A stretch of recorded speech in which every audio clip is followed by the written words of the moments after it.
Bob Jenkins. I'm director of the Center for Slavic, Eurasian, and East European Studies. And my colleague Milada Bakudova is the chairman of Global Studies, and we're moderating today. Milada will introduce the speakers in just a minute. The basic format today is that each speaker will have 12 minutes, and then we may give a few comments, Milada and myself, and then we'll open it up for question and answers. And we really look forward to that part of the program. And then after 1:15 or so, 1:30, there's food up in 4003. Oh, it's right outside? It will be outside. It's not outside right now. If you registered in advance, then you're welcome to grab some food. If you didn't, please pass on that. So, yeah, wait until you see who didn't show up and claim their food. So, okay? So, thanks. So I'm really delighted to have this event today on Russia, the West, and war in Ukraine. And I just want to start by thanking everyone who helped make it happen. So the Center for European Studies, which is well represented here, Center for Slavic, East European, and Eurasian Studies, and Global Studies curriculum. So we have 4 fantastic speakers. I'm not going to go too much into their bios. First up is Grigore Pop-Eleches, who's Associate Professor of Politics at Princeton University, working on just about everything, Grigore. Post-communism, political parties, participation, legacies, and political economy, and has a book coming out soon with Josh Tucker on communism's shadow, historical legacies, and political values and behavior. And after that, Maria Popova. She is professor of politics at McGill University, and she has been also working on many subjects, but now has a book manuscript which she is working on, and this is going to be fantastic. Judicial prosecution of high-level corruption in Eastern Europe. In other words, why there's so little prosecution of high-level corruption in Eastern Europe. I'm just guessing that's the punchline. And after that, Anna Yudina, who's a graduate student in our program here in the Russian East European Studies MA program. And finally, our own Graeme Robertson, who needs no introduction. So with that, I will hand it over to Grigore. And about 12 minutes, we're going to start. Can you hear me? I don't know if this is supposed to be working, but I don't know if it's... Can everybody hear me? More or less? Okay. So thank you so much for the invitation. It's great to be here again. And I'm going to try to not spend too much time on the introduction, given that I have 12 minutes overall. Just want to say, first of all, this is much of what I'm going to present today is actually stuff we worked on together with Graeme Robertson. I didn't put his name on the slide because I don't want to implicate it in some of the things I'm going to say about this guy. So anyway, so like I said, much of what we've seen about Ukraine and about the crisis there in the last year has been very much marked by lots of speculation and lots of uncertainty and so on. And I'm afraid that given the circumstances, this is going to be no exception. And part of what I'm going to try to do here is basically 2 things. One of them is to try to think a little bit about what might be happening in East Ukraine, and what are some of the prospects based on what we know. And obviously, much of what's happening there is going to be shaped by lots of different factors. I'm not going to be able to talk about all of them here. Some of our other panelists are actually going to get into this. There's a question of Russian influence and what Putin wants and so on versus the West. There's a question of domestic politics within in Kiev in particular, etc. One of the things that I'm going to try to get in a little bit is the preferences of the residents in these rebel-held territories. And while in some sense one might think that it's naive to ask what people there think because they're not the ones who are making the rules, I think it's still relevant in a number of different ways. So I'll try to talk a little bit about that. And then finally, as the title of my talk suggests, I'm going to try to look briefly at the Transnistrian, so-called Transnistrian model, and I'll give you a little bit more of a sense of why that might be a relevant comparison, etc. So really briefly, I imagine some of you know a lot about Ukraine, others maybe less so. Trying to look a little bit at how the two areas, the two oblasts, which are in the far right, the one that say 39 and 38%. So it's we're talking about Donetsk and Lugansk, and those are the two oblasts where these autonomous republics are. And I'm going to sort of try to show you a little bit how they're different from the rest of Ukraine. So here we have what I call the ethnic cleavage, and this is a percentage of ethnic Russians according to the census. And as you see, that's reasonably high, but it's not a majority, at least according to this. Of course, once we look at the at the smaller level, we actually find that there's a fair number of parts within these oblasts where the red dots, where you have ethnic Russian majorities. And more importantly, this is not just a question of declared ethnicity, but it's a question of language. And as you see in the far east, you actually get an absolute majority of Russian speakers, whereas Ukrainian speakers, which are indicated on this map, are only about 25 to 30%. And even here there are questions about what it means to be a Ukrainian speaker, what you speak at home versus when you speak right? Looking at monthly salaries, this gives us a sense of the economic development. And here again, the far east is different, as you see that the salaries are significantly higher in Donetsk and Lugansk than they are in most of the rest of the country. Though parts of the east that are not separatist are also high, as is Kiev and the surroundings, right? If we look at urbanization, that's also significantly higher in the east than it is elsewhere. So in this sense, it's actually interesting because this is quite different than the model that we generally have of the separatist regions of South Ossetia or Abkhazia or Nagorno-Karabakh, who are these sort of backwaters. Here, this is a place that's in a way actually quite developed, certainly by Ukrainian standards, right? And then looking at the contribution to industrial output, you again see that in the east, Donetsk in particular is a sort of high concentration of Ukraine's industry, as well as a lot of the mines and so on, which comes with its own problems. But one of the things that's interesting to keep in mind, and that actually I think raises important questions over the sort of viability of this as a state. So here we have in yellow, we have the contributions to the state budget, and in blue we have the receipts from the state budget in 2013 in Ukraine. And what you see on the right is that both Donetsk and Lugansk are actually very large net recipients of fiscal subsidies from the center. Which means that even though they're relatively rich areas, they rely in part on these subsidies. And obviously this is going to be a problem if they're no longer part of Ukraine in a certain fiscal sense. Right? Moving to the political cleavage, these are the elections in 2010, but very much of the map, of any election map you look at from 1990 on, shows a very similar picture. So here on in blue you have votes for Yanukovych, in red you have votes for Tymoshenko, and you see that basically the farther east you go, and particularly in Donetsk and parts of Lugansk, you get much stronger support for Yanukovych, who is obviously the president was then unseated by the events in the Euromaidan. Now trying to sort of think about what the political differences between these voice choices are and where they come from. Here's a little bit of evidence from a survey that Graeme and I did, we used with the UNC-CH Center in Ukraine, and trying to break out basically Donetsk and Lugansk on the right from the rest of the country, so we can sort of see the extent to which they're really different. So if we ask about democracy being the best form of government, there's really not that much of a difference. People in Donetsk and Lugansk are maybe a little bit more lukewarm, but there's not a big difference. This is not about preferences for democracy. I think even more interestingly in some sense, in terms of economic preferences, so here we have questions about whether the government should be involved in setting energy prices, setting food prices, and so on. And here what you actually see, and this I think is quite interesting, is that Donetsk and Lugansk are actually sort of more pro-market than much of the rest of Ukraine, with the exception of the West, which suggests a completely counterintuitive economic alliance, at least on this level. This slide was supposed to come beforehand. What does democracy mean?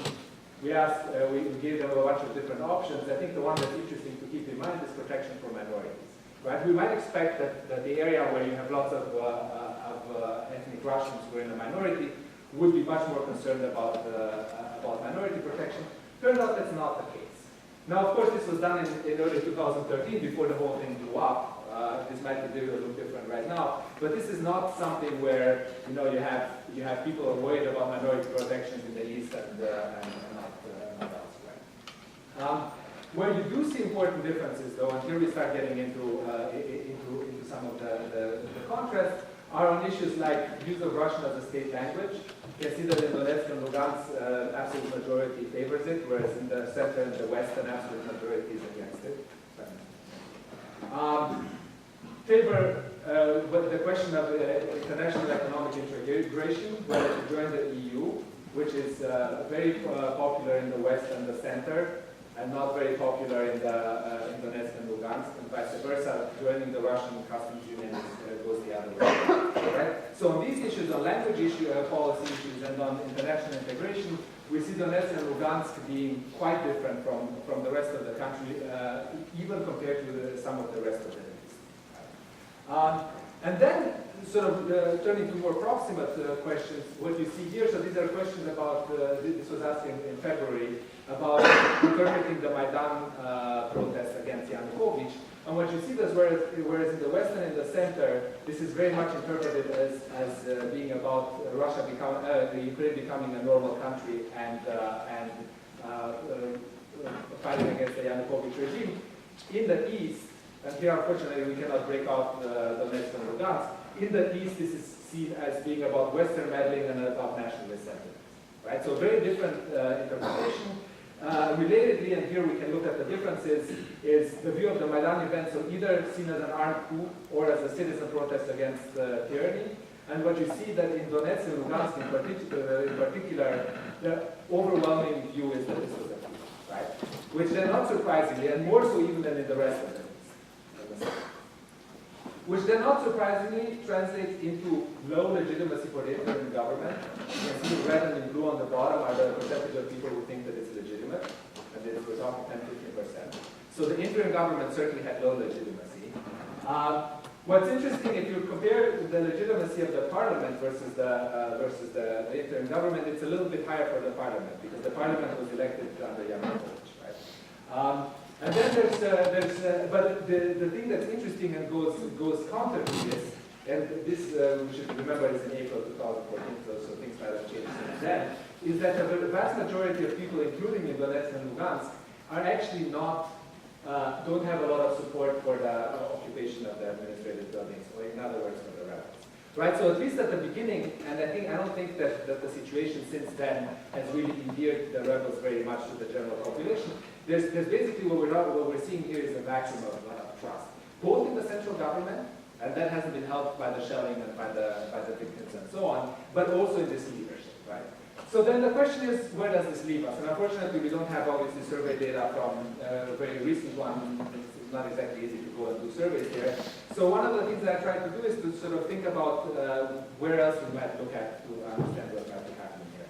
And the place that I'm proposing is, I'll try, is Transnistria, which is this red sliver on the eastern part of Moldova, which is stuck basically with Moldova and Ukraine. And it has a number of important similarities compared to the eastern territories of Ukraine. Large Russian minority, pretty significant income differentials compared to the rest. It's also richer than the rest of Moldova. Also highly industrialized, more so than the rest of Moldova. And it had this brief and violent secessionist war with Russian support that's then followed by quasi-independence. Right? So in a way, the setup was pretty similar. What are some of the differences? Well, for one thing, Transnistria is much smaller. It's 500,000 people, whereas Donetsk and Lugansk are about 4 million people together. Depends on how many people you think are still there. Another important difference is that Transnistria does not have a border with Russia, so Russian support is a little bit more difficult to get there. And there's also a question of, Donetsk is a city of over 1 million, Tiraspol is 100-something thousand. So the type of politics that you'll see in a place like Donetsk is probably different. What are the outcomes here? So Transnistria for the last 25 years has been a frozen conflict with relatively limited violence, but also no progress and continued Russian military presence there. Economically, they basically have all the trappings of a country. They have their own currency, they have their own central bank, all of this good stuff. At the same time, they've been basically living off of smuggling and sort of the remnants, not just the remnants of Soviet industry as well, but it's not clear that that's a model that we can sort of apply for 4 million people in Eastern Ukraine. And they have this complicated relationship between Moldova and Ukraine because they rely on them on being able to get the goods out, etc. Political trajectory, which I think is interesting, is that it's been a competitive authoritarian regime. If you look at Freedom House scores, they're really terrible. They're not nice to the opposition. They're corrupt, all kinds of things. But interestingly, they had an election in 2011 where the four-term incumbent, Grigore Smirnov, actually lost the election. Under somewhat dubious circumstances, he had 45% according to the exit polls, and then ended up getting 25% in the actual election. But the guy who succeeded him, interestingly enough, is not a pro-Russia, or is not more obviously pro-Russia than Smirnov was. Than Smirnov was before, and it actually raises some questions about what's going to happen next. Shevchenko, the new president, is basically ethnic Ukrainian, and there have been recently leaked conversations between him and the Ukrainian Interior Ministry about a variety of cooperation issues. So just one thing, and then I'll stop. I think what's interesting to see is that in Transnistria, at least, and at this point, like I said, it's our best guess as to what things might look like there, is the overall sentiment has been very strongly against rejoining Moldova. If you look at it on the right over there's only about 10 or 15% of people who would like to reintegrate in Moldova. It's over on the far right. And that actually holds across all the ethnic groups. It holds for the Moldovans, it holds for the Ukrainians, and so on. At the same time, it's not a completely overwhelming sentiment towards joining Russia either. And so the likely scenario is that this is basically going to stay. And just one final point, I think that this is basically very much a question of things happening very quickly right now. The longer these territories stay in this quasi-independence, the more of the trappings of state that they're going to get, and the harder it's going to reverse any of this. Are we likely to get change there? I don't have that much confidence that anything is going to come from the external front. The Russians are, I think, fine with this arrangement. We'll hear more from others. The Ukrainians are probably not fine, but there's not much that they can do, and the Europeans have shown what they wanted to do, right? What I think is going to be interesting is that the elite dynamics, including some of the oligarchs, who have important economic interests here, and I do think that public opinion in this area is important, and I think it's a little bit up for grabs for now. Thank you.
What I want to focus on today is sort of Ukrainian domestic politics in the run-up to the parliamentary elections that they're going to have on October 26th. And I want to start by bringing you back to an argument that Oksana Shavo and I made in March. And in March, we argued that Ukraine actually faced a window of opportunity for democracy building. We thought that this window of opportunity opened because Euromaidan had mobilized Ukrainian civil society around the importance of civil and political rights. Let me illustrate to you why we thought that.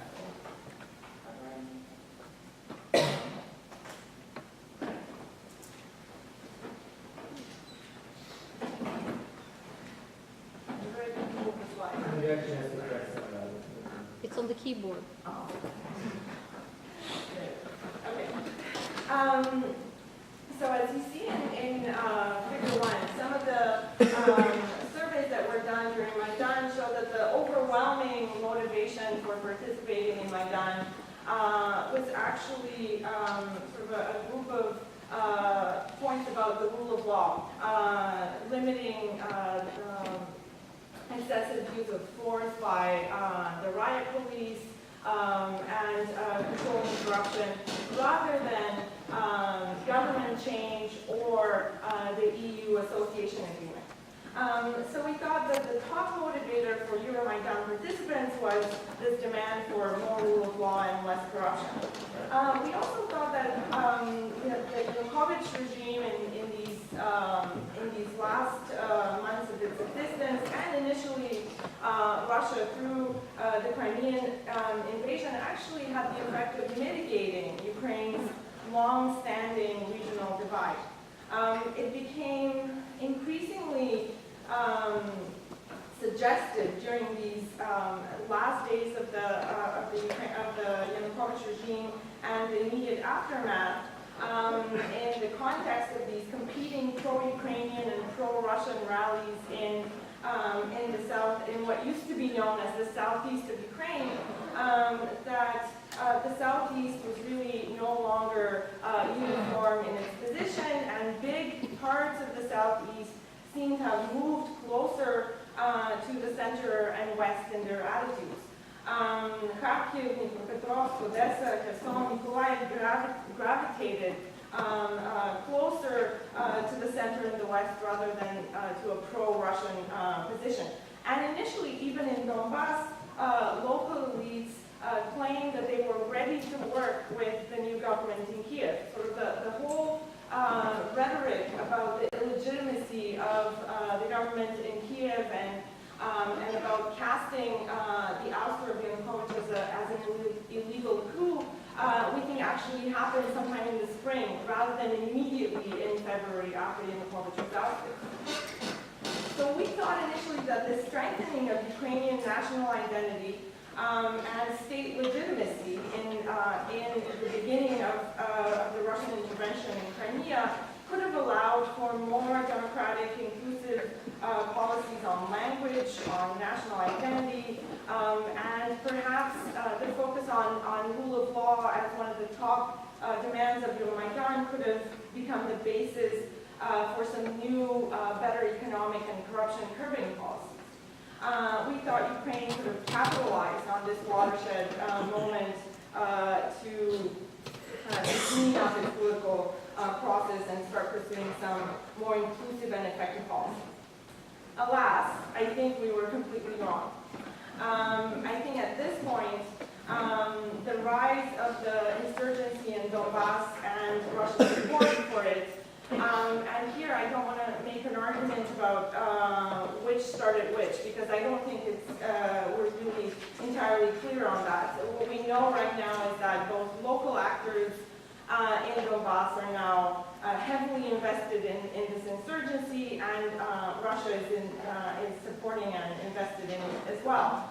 But what I think is that the Donbass insurgency and basically the war in Donbass has triggered a chain of processes in Kiev that purportedly aim to bolster and protect Ukrainian statehood at this time of war, but in reality have started eroding Ukraine's democratic features from the pre-Yanukovych and even from the Yanukovych period. It seems that the window of opportunity for democratic development is very close to being closed. Ukrainian democracy right now is suffering basically from the war in the east, and Ukrainian politicians have become plain to some of the talking points of Russia's propaganda machine that has been emphasizing the loss of civil and political rights by certain portions of the Ukrainian population, the strength of the far right, and the illegitimacy of the government. None of these charges were credible initially, But unfortunately, I think they are starting to come true. Let me show you. Oh, this didn't show up, right?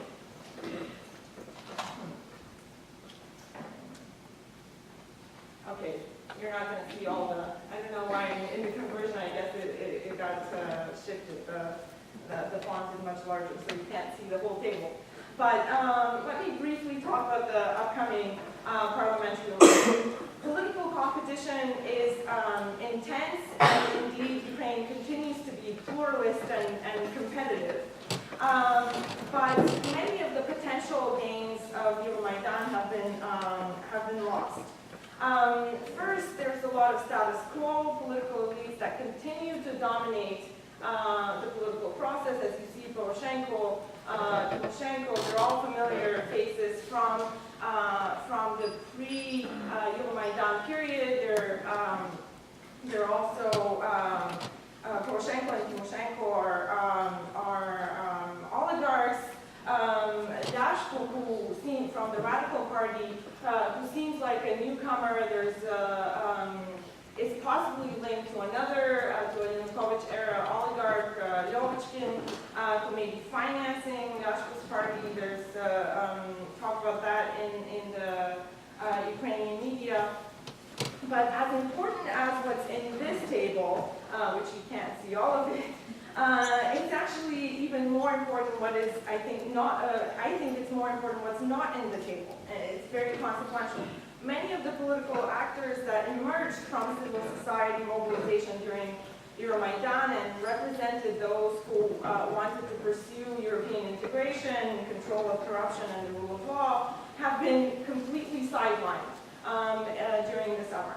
In the late winter, early spring, there was a lot of talk about Robertson, who was going to run for president, the Democratic Alliance. There were several new political actors that could have emerged out of the civil society organization during Euromaidan.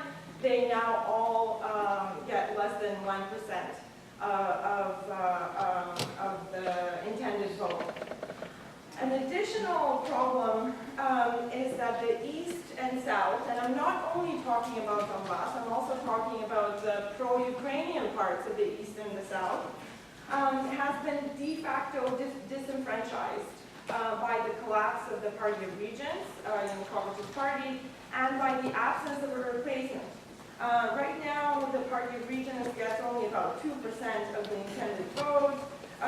There are some other parties led by Grigore, the communists. They're probably not going to make it over the threshold.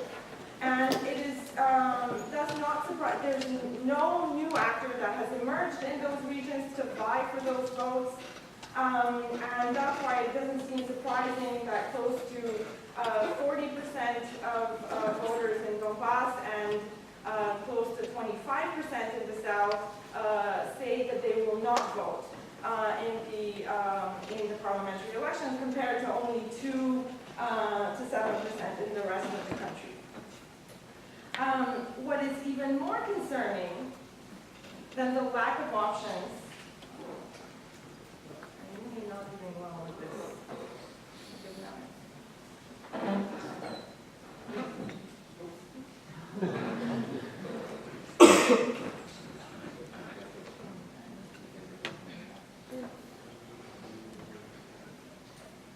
Okay, it's basically a picture really only that I want to show you here, so I'll start talking. What's even more concerning is that there have been trends towards the undermining of political and civil rights through new legislation and through some extra political, extra legal things that are going on. So first, the communists and the opposition bloc, which combines now all of these different parts of the former Yanukovych regime, their candidates have been subject to continuous harassment.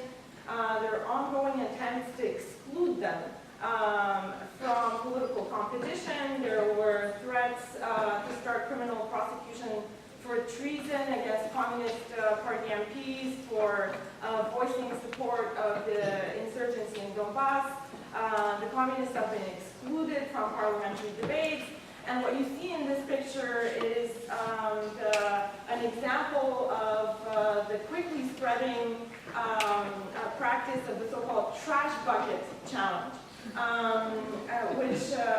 which involves civil society activists nominating certain politicians to be put in the trash bucket.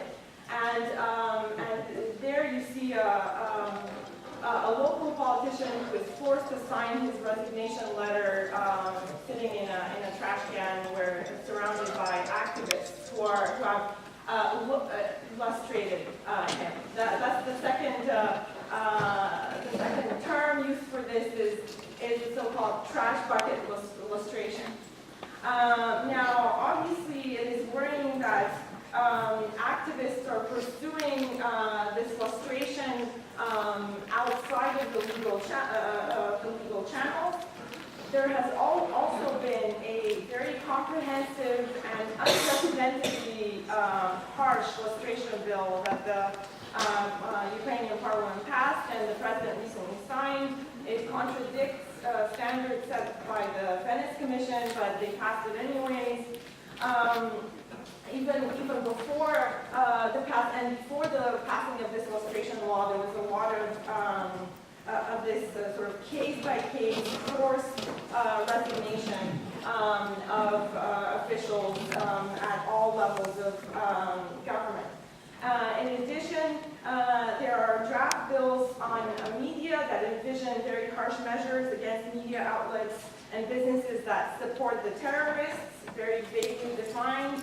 There are draft bills on the prosecution and a draft bill on anti-terrorism measures, which basically suspend habeas corpus rights by allowing detention for 30 days without court order, by also allowing trials in absentia.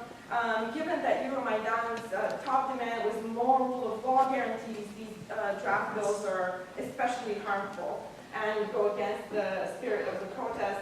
There's also continued intense pressure and politicization of the judiciary.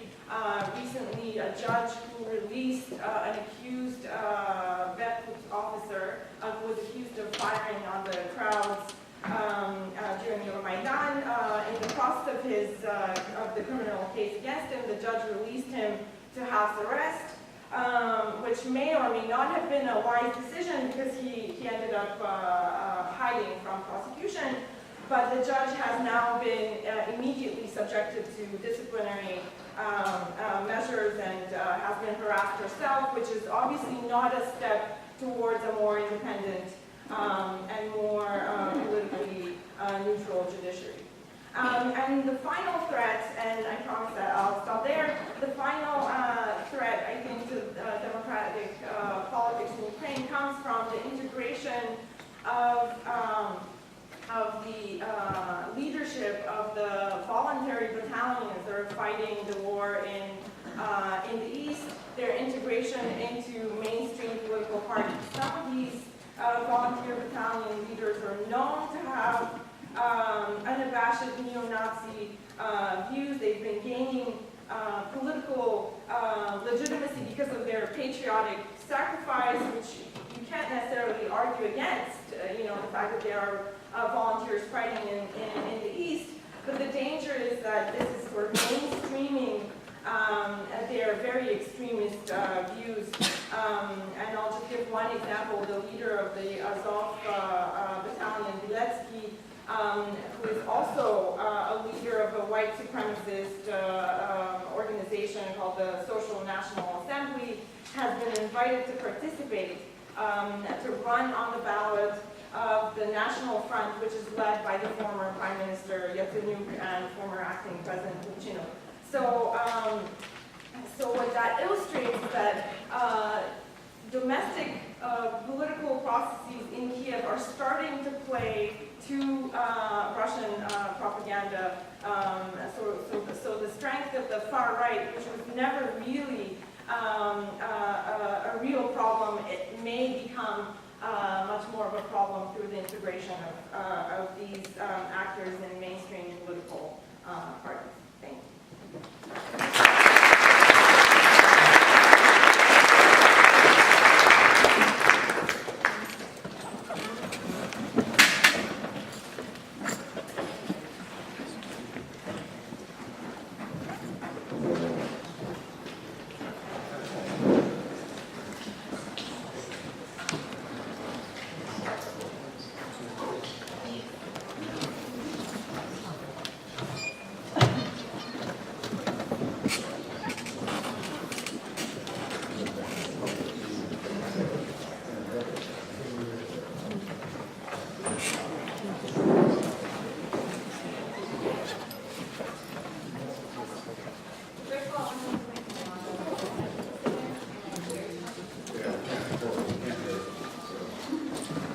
You have a microphone? It doesn't work.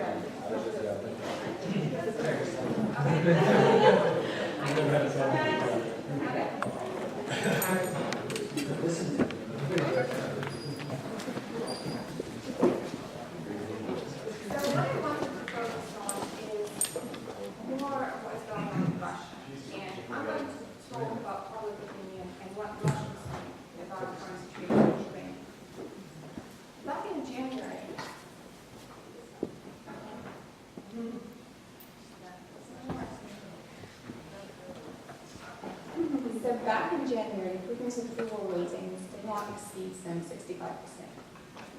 In March, right after Putin proudly announced that Crimea has rejoined Russia, these numbers increased and reached about 80%. Russians were passionately supporting the country's politics, and according to the Independent Levada Center, close to 90% of respondents said that they were proud, happy, or enthusiastic about the country's move. In the course of the next few months, Russian population was introduced to new sanctions imposed by the US and the EU, unexpected bans, very creative laws. And yet, in August, about 86% of Russians said that they approved the president's actions. And that is an astonishing number even for Putin. Another curious dynamic that I've noticed has been observed when Russians were asked about a hypothetical question of whether they would support Russia's decision to get involved in a direct military conflict in Ukraine. According to the same Levada Center, in March, about 75% of the population said that they would support the country's authorities in case of a potential military conflict. At the end of August, this seeming unanimity gave way to a very fragile balance, with about 43% of respondents saying that they would not favor Russia's military intervention in Ukraine, and only 41% saying that they still, they haven't changed really their opinion, and they still insist that they would approve of the government's actions. So I find two things very interesting in this picture. One is the apparent inverse relationship between Putin's growing popularity after the annexation of Crimea and the approval of potential military action in Ukraine. The former has grown as the latter decreased, starting from early March to late August. I don't have any definite proof that any one explanation accounts for these shifts, but I'm just going to talk about what I feel might be the reason for this correlation. So back in the winter 2013, Putin's popularity ratings were at about 64%, which would probably make a lot of country leaders happy, but which meant a drop in popularity for Putin. And what is more, only about 40% of the country's population believed that Russia was going in the right direction. Rising prices, very little hope that the economic situation in the country would improve, and the end of whatever little agreement Putin had with the so-called creative class, all that resulted in a decline of his popularity. In Ukraine, the pro-Russian Viktor Yanukovych was facing mass protests and had to flee to Russia. That couldn't really offer him much. It could be a safe haven. It could organize his press conference from Rostov. but there wasn't really much else that Russia could do. To many, it felt like Russia was weak and not fighting the government in Ukraine that it wanted and not getting what it deserved. So that was the perfect timing for the quick and very successful annexation of Crimea, which reversed the trend and boosted Putin's popularity, winning him the support of a good number of those who had recently found his leadership lacking. The overwhelming majority, 64% in March and 73% in August, believed that Crimea belonged in Russia, and what Putin did was merely restoring historical justice. Following the so-called peaceful annexation of Crimea, public clamor for potential military intervention in eastern Ukraine fell, because once again Russia had convinced its citizens and the international community that when and if it wants something, it just steps in and gets it. So there was no more need to demonstrate the country's power in the old military way, because the annexation of Crimea, accomplished and justified by the referendum and a few dozens of guns, filled the need. So going back to the last slide, another thing that caught my attention was the wording of the question about Russia's military intervention in Ukraine.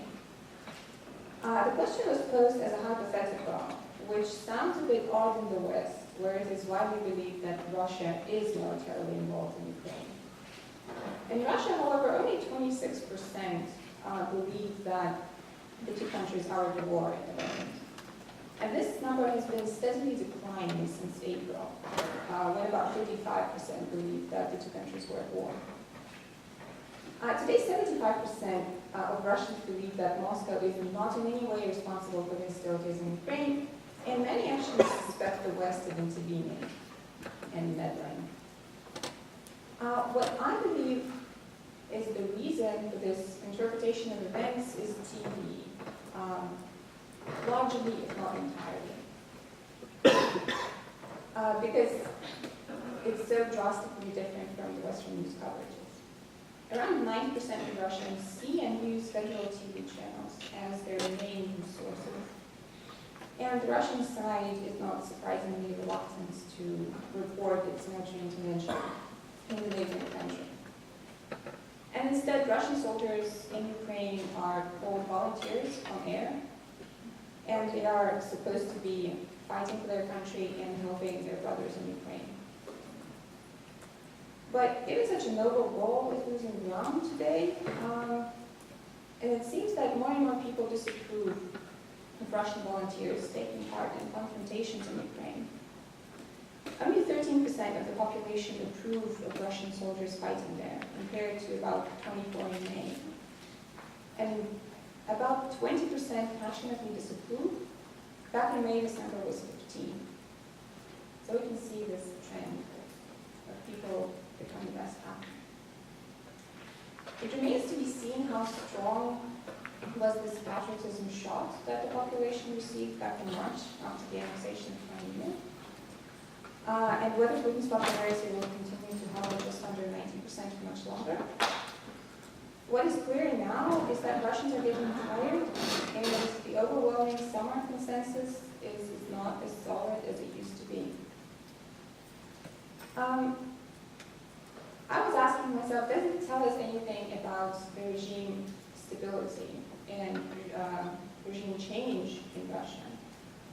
And I believe that the recent events in the region really helped to demonstrate that the Russian government remains very attuned to changes and is very skilled at directing public opinions. With significant control over the domestic media landscape, and that is practically 100% control, the government is able to exploit feelings of both national pride, historical grievances, and it retains a very good sense of when to employ them. And that, coupled with very coercive tactics, what we saw back in May 2012, the Bolotnaya case, just leaves me with the sense that there is very little chance of regime change in the country soon.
for those of you who have the privilege of sitting in classes with me, know where I am with technology. Let's see how this goes. So I want to sort of follow on a little bit from what Anya was talking about in terms of Russian public opinion. This is based on some work that I'm doing with Anya and with a collaborator of ours in London. Like Grigore, I didn't run by my interpretations of the data by Anya beforehand, so it's only my name on there. And I think actually there's some potentially interesting differences between how we see this stuff going on. So I'm basically interested in what I want to talk to you about is the same sort of process as Anya was talking about. How do we go in this massive transformation in Russian public opinion over the last few months? And I'm interested in it in a very particular sense. I'm interested in what explains the transformation within the so-called creative class. This is the educated middle to upper middle class urbanites, internet users in Moscow and in some of the other big cities who were central in these huge demonstrations that took place in December, January, and February of 2011 through 2012. A group that really put the Putin regime on the back foot, and for a little while at least, led to, admittedly somewhat overheated, excitement that Russia might be entering a new political era.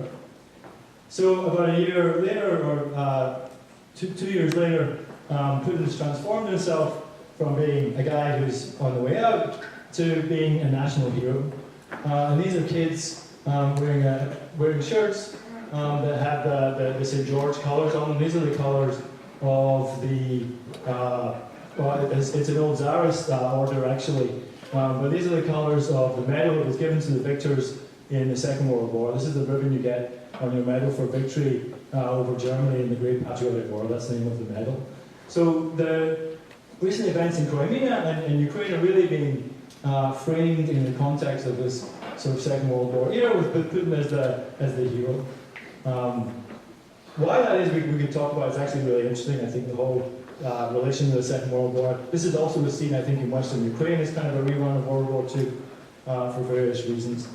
But what we've seen anyway is this massive transformation in Putin's fate in public opinion. And as I'll show you, this is not just that public opinion at large, but it's actually also very much within public opinion in the creative class, who really had very little time for him before. So I before I get into the data, I wanted to sort of pause and step back a little bit from data and from public opinion and try and explain to you or convince you that public opinion actually matters in this regard, right? If you read the New York Times or you watch TV in the US, you wouldn't really think you should care about public opinion in Russia. After all, Russia's just a dictatorship, right? And Putin's a dictator. And what we have to do is sit down and try and work out what's going on in his head. What does Putin want, right? That's the question on everybody's mind, right? This, I think, is a really misguided and not very useful way of thinking about Russian politics. And public opinion actually plays an enormous role in politics in Russia today. The Kremlin itself has an enormous apparatus and spends a lot of money on public opinion surveys and focus groups, and is really, really, really interested in trying to mold public opinion. Anya talked about the television propaganda exercises that are very high profile. This stuff really matters. So one of the questions is, why on earth would it matter? Why does it matter if Russia is a dictatorship and Putin's a dictator? Well, the truth is that Russia is not just a dictatorship, right? It's a particular kind of contemporary dictatorship that's very common, or increasingly common in the post-Cold War world, where you have a weird mix of authoritarian politics, a very hierarchical top-down political system with a readily identifiable leader at the top, like Putin, but also at the same time elections, and elections that actually matter. And it's very, very important in Russia that for the Putin regime that they're able to hold elections and that they're able to win those elections, and preferably without cheating too much. Right? And so popular opinion really does matter in that context. The other thing to bear in mind is that even dictators worry about popular opinion. Right? Even if Russia was just a pure dictatorship, popular opinion really matters. Dictators don't just dictate. Right? What they have to do is get a coalition of other people to go along with them. A coalition of other very powerful people, but elite, different factions and elite businessmen, people who control the military or control internal security forces. These are all really key parts of a coalition. Especially we saw this very much in the Arab Spring. And Putin, like every other dictator, has to navigate his way through some of these factions. We can talk later about what those factions are if you like. But popularity, especially in key demographics in the big cities, is a really key asset for Putin when he navigates around these different factions. He's the only one of these faction leaders that actually has a national following. The rest of them are pretty scary looking guys in military uniforms, or they're oligarchs, they're businessmen, or they're discredited self-styled liberals, right? And Putin's the only one who is able to, one of the reasons Putin is able to navigate these factions is because of his popularity. So popularity really, really does matter. So what did I do then in order to try and unpick some of this, unpick this big rise in popularity that Putin's experienced? Well, more by luck than good judgment, I have to confess. We have been running for a while a project on the Russian opposition in which we do online surveys, and we ask exactly the kind of people that were on the streets in Moscow in 2011 and 12. These are educated, upper middle class Russians living in Russia's very biggest cities. Half of the people we talked to are in Moscow. And we did a survey in October 2013. This is post Bolotnaya, post the Pussy Riot stuff that you probably heard of, post the anti-gay legislation. So post the kind of crackdown on the creative class that Putin launched after he came back to office. We had about 1,200 respondents then. And Putin's popularity in this group was not high at that point. We then redid it in July 2014, post-Crimea, post-conflict in Ukraine, fortunately before the shooting down of the Malaysian airliner. And what we did was we didn't just run another survey, but we went back and we spoke to the same people that we had spoken to before. Right? This is called a panel design. And what this allows you to do is actually track much more reliably what's causing the changes in people's opinions, because you know a lot about them before and you know a lot about them after. And so this is really, really, really useful. So what did we find in this survey? Well, we found that this rise in popularity that Anya was talking about in the general population was actually also taking place within the so-called creative class. Right? So the blue numbers are in October, and the red numbers are in July of 14. And what we see is sort of somewhere in the region of about 50% of the population sort of disapproved of the Putin regime, and somewhere sort of just about below 50, and then somewhere just above 50 approved of him back in October. But by July, these numbers have changed dramatically, and only around 20% anymore of the creative class was disapproved of Putin, and you had this big increase in the number that approved. What's really interesting about this is that this is not a kind of superficial political judgment. We asked a whole bunch of questions about people's emotions and how they felt about Russia and how Russia's governed and how Russia's role. I'll show you just a couple of them.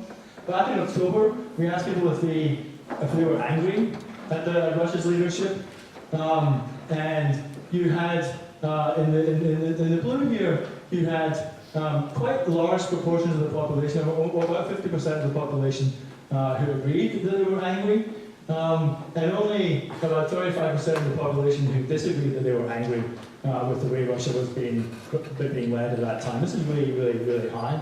And then what you see in the red is that a huge decrease in the anger ratio in the creative class. Large numbers now don't seem to be angry at all anymore, right? So a big decline in that group. We also asked about positive emotions. Does the way Russia is governed, does it fill you with pride? Back in October, no. Almost nobody was had their chest puffed out when they thought about how Russia was governed. But now, lots of people. A really big shift in the red, you see a big shift in the number that agree. Some more modulate that they're now very proud of the way Russia is governed. And I think this gets to Anya's point about Russia not being pushed around anymore in a sense. So the question is, what has changed and why? And what does this mean for the future? Let me wrap up with some of the conclusions. But what we did in order to answer this question is basically compare the responses in October and July, and then test the influence of different factors using regression analysis. I can talk a little more about that afterwards, what we actually did. But for today, what I'm going to do is focus on this 4 different aspects. Political orientations, some economic and demographic factors, social media effects, and television. These are all kind of major candidate explanations for why you might see some of these differences. And what we find is really, really interesting. Right? These are the results of a regression analysis, and they basically show the change in the odds. For those of you that follow horse racing will understand this intuitively very quickly. The odds of a particular person having had their opinion of the president improve over this period of time.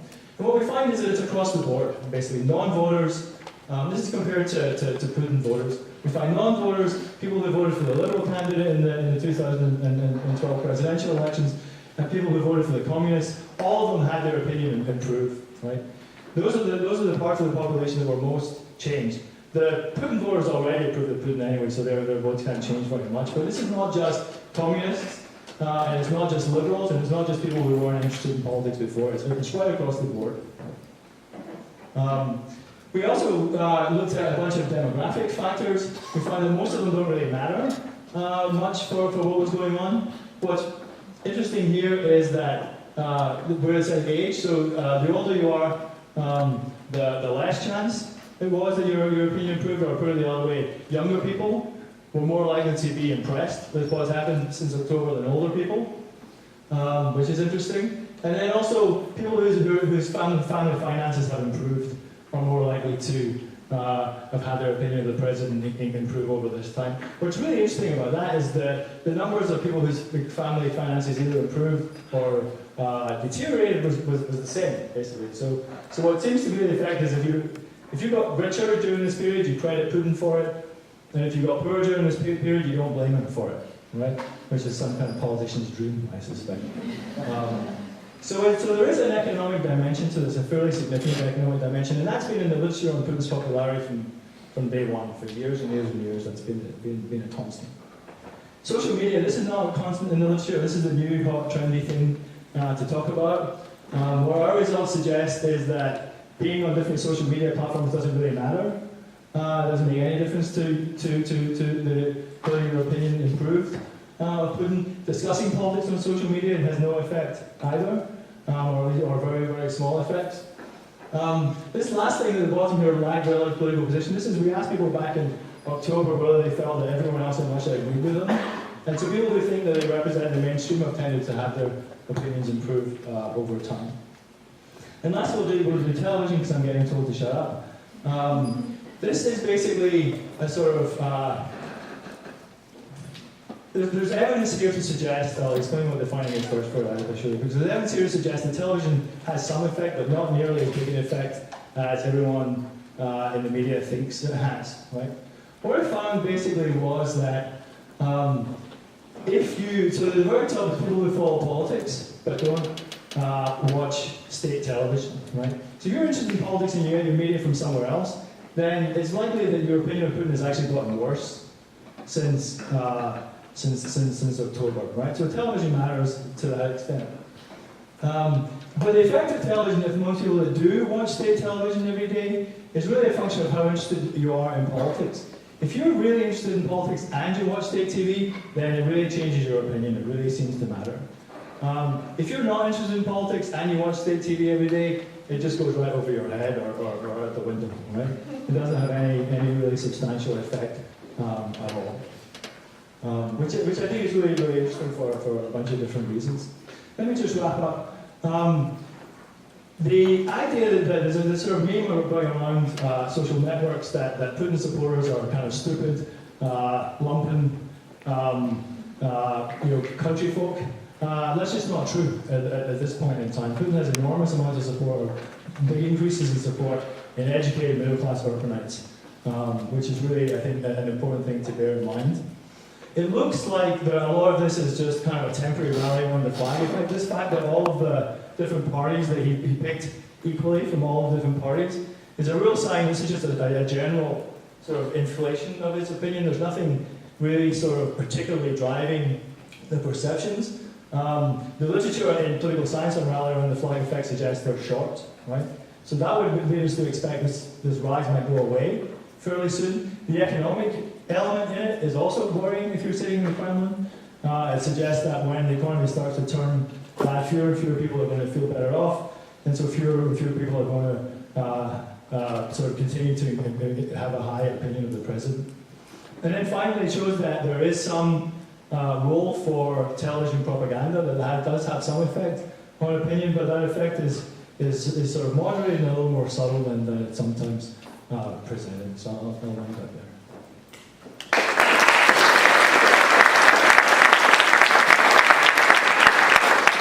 Thank you so much. Thank you to all four of our speakers. And we have about 20 minutes left. So what I'd like to do now is gather some questions, and then we'll give each of our speakers a chance to respond both to questions and to each other. Although I think everyone was very polite on this panel, so I'm not sure how much disagreement. A little bit too polite, perhaps.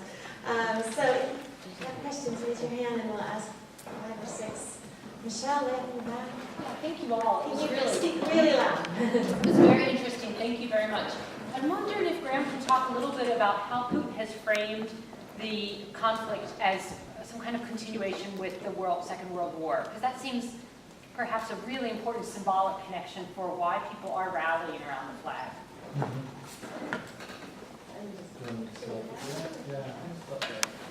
Let's collect a few. Some more questions out there? I'll wait. Over there, yes. I'm wondering if the speakers could also comment on the role of the West in this conflict. And, we know from our Russian media that Mexico is accused of subsidizing the opposition in Russia and the protests in Ukraine and so on. So I'm just curious to hear what, Excellent question. The West is paying for the Roundtable, so I think we should mention a little bit. Other questions? Yeah, right now. I was wondering if you think about what other former Soviet republics might think about the situation in Ukraine, what future there is for them when Russia is so active. Yeah, I'm a physician. If you take the situation in Crimea, but also in Ukraine, there's been a disastrous public health crisis. There are 3 medical schools that have been basically ruined. And, if you look at the tuberculosis rate in Ukraine, it's about 100, the incidence rate.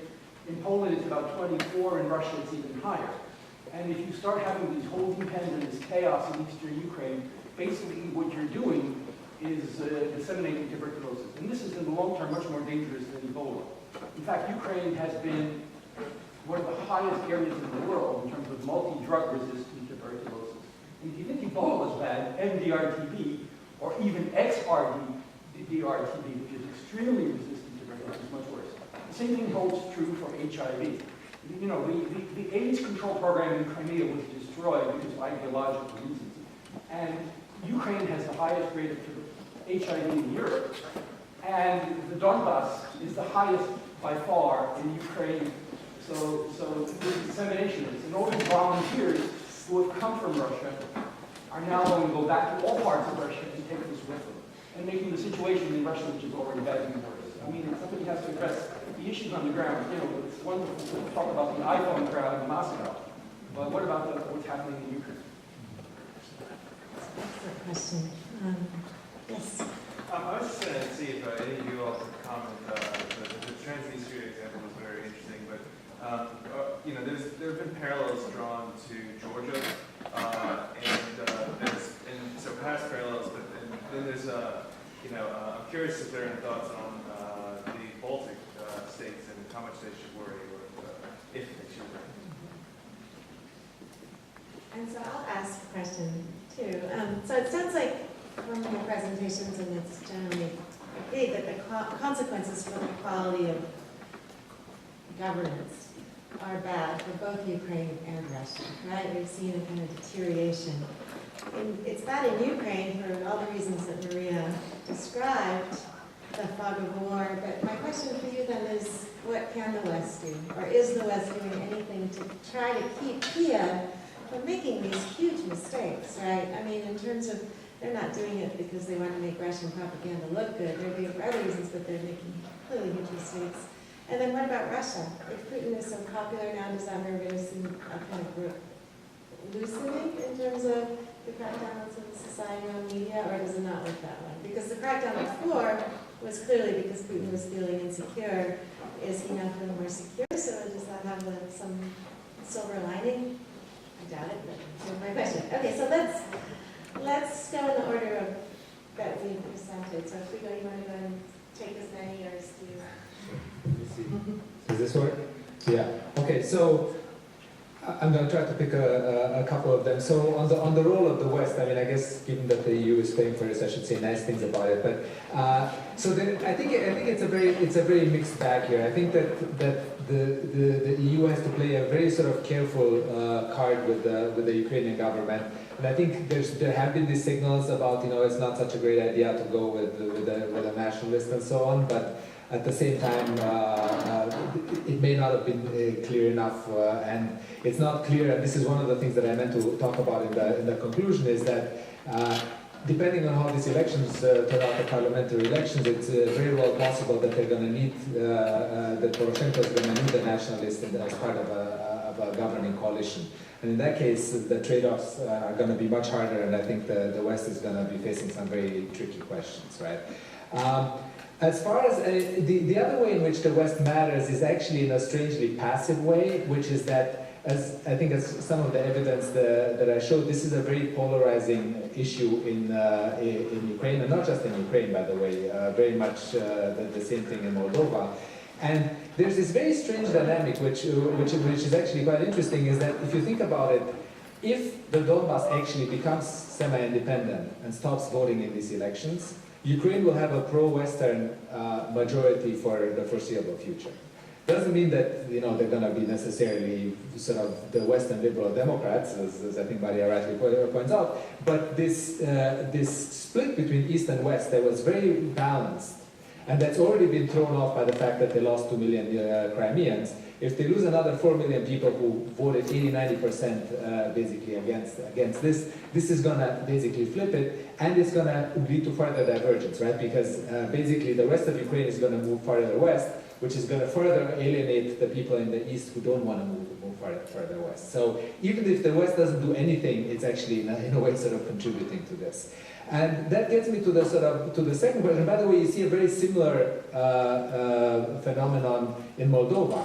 If Moldova would have had Transnistria as part of it for the last 25 years, you would not have seen these pro-Western governments there, which were very, very tight. And Transnistria is another 15% of the population. You would have had a permanent communist majority there, at least as far as we can tell. Right? So it's actually interesting that if you think about the extent to which Russia is worried about its Western neighbors joining the EU, that in a sense it's self-defeating that they're supporting some of these separatists, because by doing so they're driving the rest of the country more towards the EU. Both in terms of, in political terms, because if we look at the central and the western Ukraine, it's very much pushed them towards the West in terms of their attitudes, and in terms of the simple sort of electoral arithmetic. And then finally, on the question of how other countries react to this, the Baltics are certainly worried. I mean, they do have, unlike Ukraine, they have NATO security umbrella, so that is at least somewhat reassuring.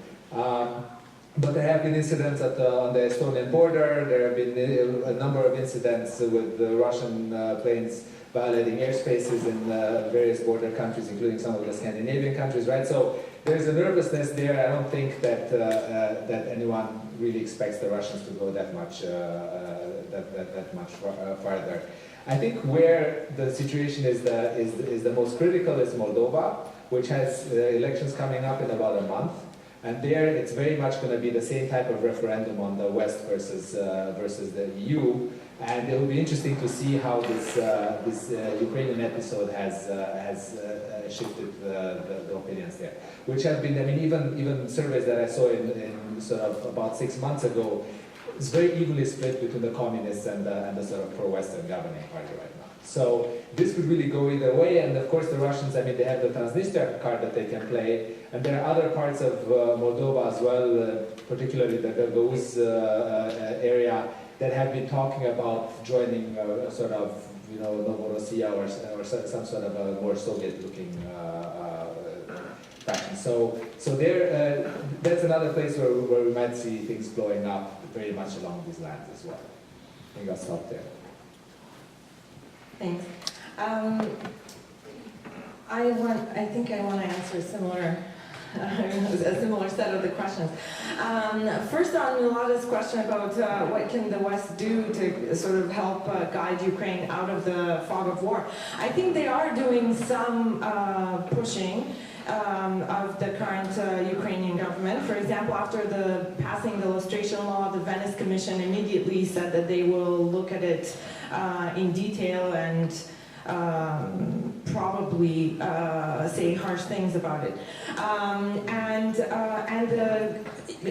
the Ukrainian government seems aware that they're being watched very closely because and after some of the incidents of this beating up of opposition MPs and putting them in trash cans, the Minister of the Interior went on Facebook and said, you know, stop being idiots. The EU is going to abandon us over if we keep doing this, and we should pay attention and really try to control ourselves.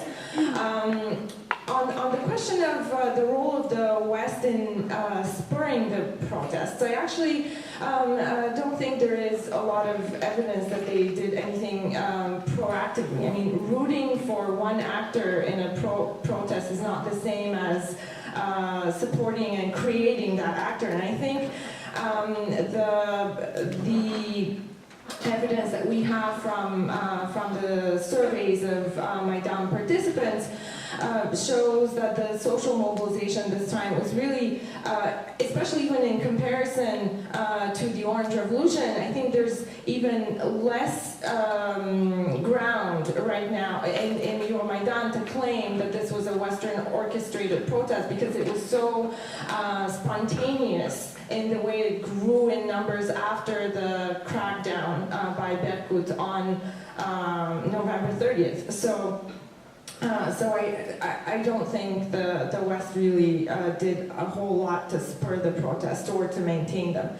And in terms of Russian foreign policy and sort of potential effects on the domestic politics of other post-Soviet countries or even the Central European, even countries that are members of the EU, I actually think it may have a subtle long-term effect on domestic politics, because for a very long time, domestic politics in some of the EU, the countries that are now members of the EU, really were dominated very one-sidedly by EU conditionality. There was a sense that there's no alternative to joining the EU and being a member of the EU. I think Russia has sort of provided this alternative for a significant proportion of the electorate. I mean, that portion actually, of course, varies from country to country, but I think in Bulgaria, for example, I've observed that suddenly, and I saw some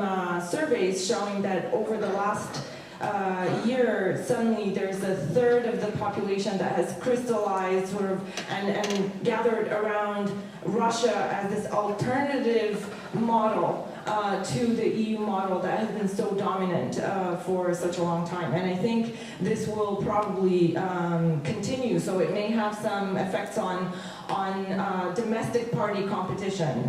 We'll see some parties sort of take this pro-Russian position more explicitly in some of these countries.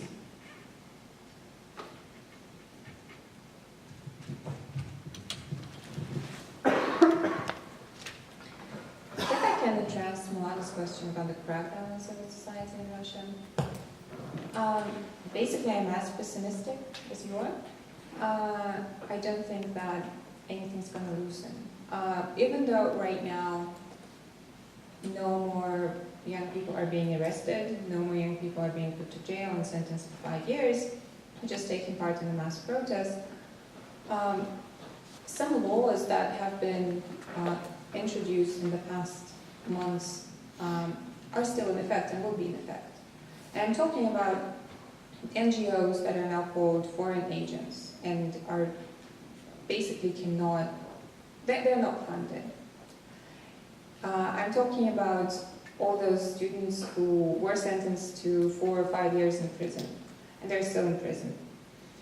I'm talking about Russians now being legally obligated to report their dual citizenships, which basically gives the Russian government extra leverage and extra knowledge. About blocking certain suspicious websites, and the government doesn't necessarily always have a good explanation of why they're suspicious. Calling bloggers journalists, which is a law that was introduced sometime last spring, I think. And then according to which any blogger that has more than 3,000 or 3,000 subscribers is called a representative of mass media. So I think that even though right now things are going relatively well for Putin in terms of being supported by a lot of people and more people from the so-called creative class changing their opinion about him and approving of what he's doing or not minding what he's doing. All those laws are still in effect, and all those laws are going to affect the civil society. So I personally cannot see any change for the better. Yeah, I completely agree. I'm always up for a counter-conventional wisdom position on stuff, but I'm not going to take that one. I think the thing to add to that is that to the extent that this rise in popularity is a kind of classical rallying around the flag type effect, that it's temporary, and I think in the Kremlin they understand that that's temporary, and that gives them a problem. What are they going to do when the morning after comes? So I'm not sure what that'll be. In terms of the World War II question, I think this is a very clear positioning of the Ukraine conflict in that context, because it fits with the narrative of the government in Kiev being fascist, and World War II was in large part about getting the fascists out of Ukraine and Belarus, and so we have to do it again because the fascists are back. What's really interesting is in Western Ukraine, it's also to a certain extent framed in this way. The Second World War, we all think it ended in 1945. In Western Ukraine, it doesn't end in 1945, and it keeps going until the mid-1950s, with guerrilla groups fighting against the Soviet state. And for a lot of people, or at least significant numbers of people in Western Ukraine, this is their chance to relitigate that particular fight. So I think it's not coincidental at all. This is a very front and center sort of issue. I wanted to, Milada said that we've been too polite, so I'm going to use that as an excuse to be impolite, or at least a little bit. In questions, sort of raised some issues about the role of the West, the role of Russia in Ukraine's internal politics, and hopefully say something to address the medical aspect. I really, I'm very sensitive to this issue of what's actually going on the ground, rather than what's going on in Moscow, or Kiev for that matter. And what's really going on the ground in eastern Ukraine is the so-called anti-terror operation, right? Which is a 21st century set of language to justify shelling your own cities, right? And a lot of the public health catastrophes the question you mentioned, not the Crimea HIV programs, but the medical schools in Donetsk and the issues with drug-resistant tuberculosis are really aggravated by the government in Kiev's decision that the way it was going to solve this problem was by shelling its own cities, right? And then trying to find a military solution. As far as the West is concerned, we embraced that 100%, right? And you saw this when Poroshenko came to speak to a joint session of the houses Congress last week, and could barely get a sentence out without everyone giving him a standing ovation every 2 seconds. And he asked for military assistance. He asked for assistance from the United States in helping him to shell his own citizens. That, I think, is an enormous mistake. It provides cover for some of the things that Maria was talking about. The Venice Commission looking at the illustration law, that's something. But until we call the Anti-Terror Commission, the ATO, what it actually is, and recognize that thousands of civilians have been killed by the government in Kiev and by extremist groups, privateers, bands, funded by oligarchs to go and fight in the front line. A lot of this fight has not actually been done by the Ukrainian army. The Ukrainian army is way too corrupt to be able to fight a war. And so what they've done is they've hired hardline Nazi, neo-Nazi, whatever your favorite term, groups to go and fight there on their behalf. This is not the behavior of a democratic government or a government that had any serious intention of becoming one. And so I think that's the big elephant in the room, and I wanted to put the elephant on the table. Well, we have 1 minute. Does anyone have one burning question? Yeah, that looks like a burning question. Yeah, you mentioned about shooting, I'm from Ukraine, from Eastern Ukraine. And you mentioned about shooting our own citizens, Ukrainian army. So my question is, if there is this group of separatists, right, and we have very high hopes for the Ukrainian government to comply with the rules of international law, human rights, rules of war, because I believe that there is war in Ukraine. And by war, I mean an international armed conflict.